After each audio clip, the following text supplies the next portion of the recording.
Have you ever looked in the mirror and felt a sudden jolt of recognition? Not because of what you saw, but because of what you didn't? That missing spark, that quiet ache, the version of you that once felt unstoppable, now buried beneath obligations, expectations, and unspoken fears. Something inside you knows it's still there, but you can't quite reach it. It's easy to live your life on autopilot, going through the motions, but feeling like something's off, like you're here but not really here. There's this quiet tension, a low hum of dissatisfaction that nags at you, even when everything looks fine on the surface. It's that feeling that Michael knew too well. 6 months ago, he stood over his bathroom sink, staring at a face that looked like his, but felt like a stranger's. He wasn't broken. He wasn't defeated. He was simply disconnected. Like life had moved forward, and somewhere along the way, he'd stayed behind. And what happened next? It wasn't a motivational speech. It wasn't a breakdown. It was a moment so small, so ordinary, yet it changed everything. On the outside, Michael's life seemed stable.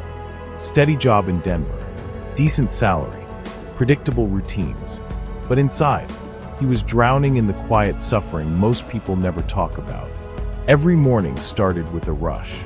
Every night ended with exhaustion. Emails, meetings, notifications, 1,000 tiny demands pulling him in 1,000 different directions. He wasn't living his life, he was reacting to it. The passion he once had, the creativity, the curiosity, felt like a flame running out of oxygen. And this is the part no one tells you.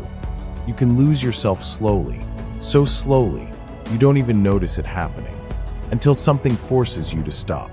Maybe you felt that too. The feeling of being stuck, disconnected from the person you once were, without even realizing when it happened.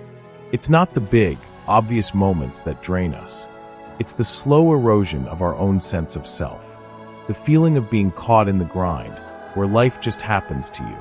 Do you find yourself just going through the motions, lost in the rush of life, and wondering, when did this happen? How did I lose track of myself? After nearly collapsing at work from stress, Michael's manager ordered him to take time off. No laptop, no emails, just rest. Reluctantly, he drove into the mountains and rented a small cabin near a lake, the kind of silence that makes your thoughts louder. On his first morning there, he wandered outside and saw an older man splitting wood. The man's movements were smooth, steady, almost meditative. Without looking up, the man said, "You're carrying a weight you never agreed to." Michael froze. "How did you?" The old man finally glanced up. "You're not tired from work," he said softly. "You're tired from pretending." Those words hit like a punch to the chest. It's a feeling many of us know all too well. The exhaustion that comes not from doing too much, but from pretending we're okay when we're not. From trying to be someone we're not. From burying our true selves under expectations. And that's when Michael realized something had to change.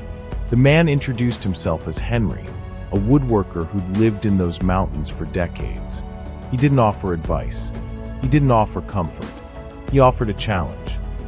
Henry placed a dull, rusted axe in Michael's hands. "For the next 3 days," Henry said, "this is your only task. Sharpen this blade." Michael stared at him, confused. "What does this have to do with anything?" Henry didn't blink.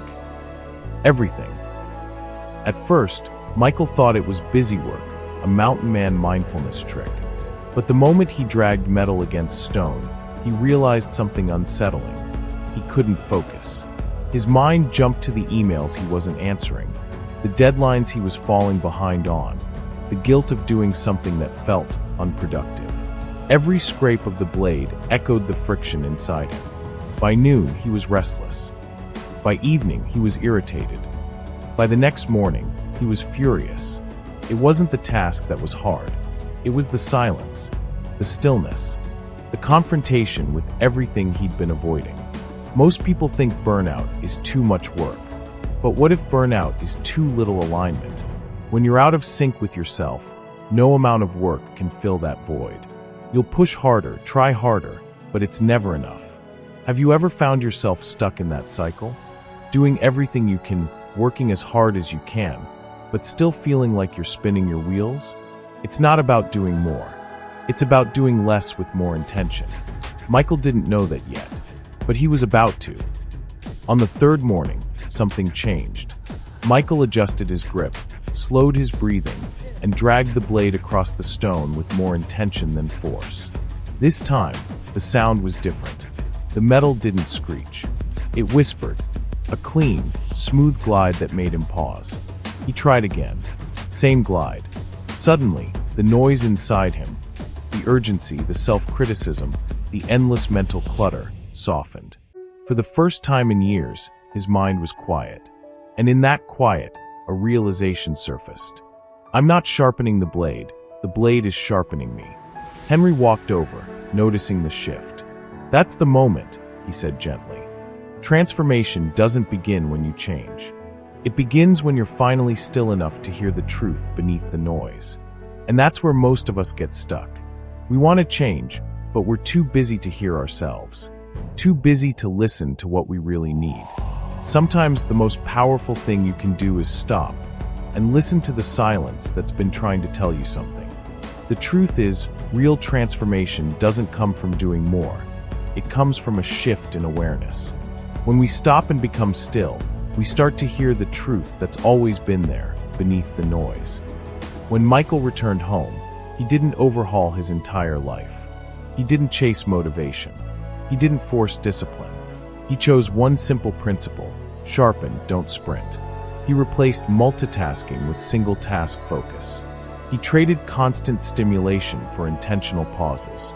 He practiced being present more than being productive. And slowly, everything started to shift.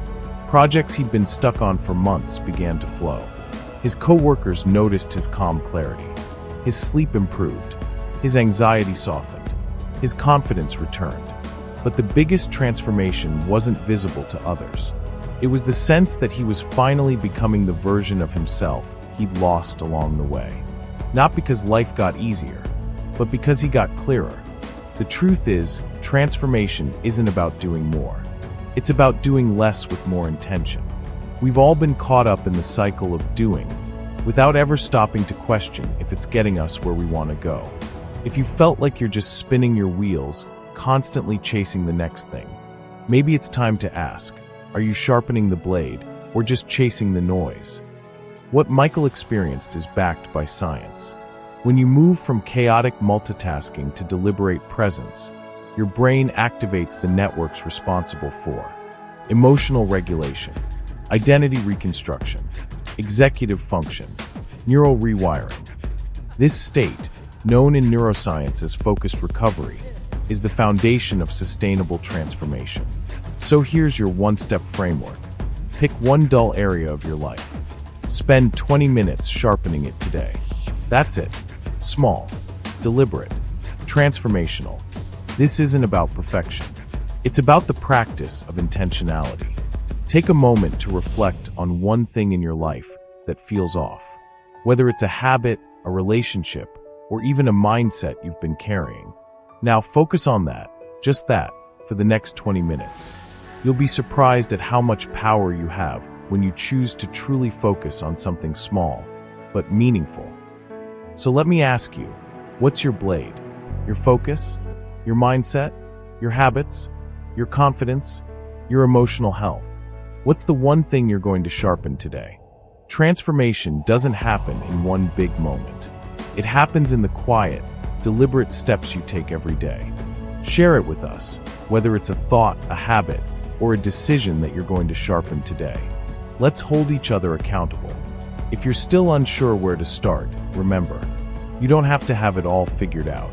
Sometimes, it's just about starting with one small thing that feels right. That's how transformation begins, not with a new life, but with a new awareness. And remember, you don't have to become someone extraordinary. You just have to stop abandoning the person you already are.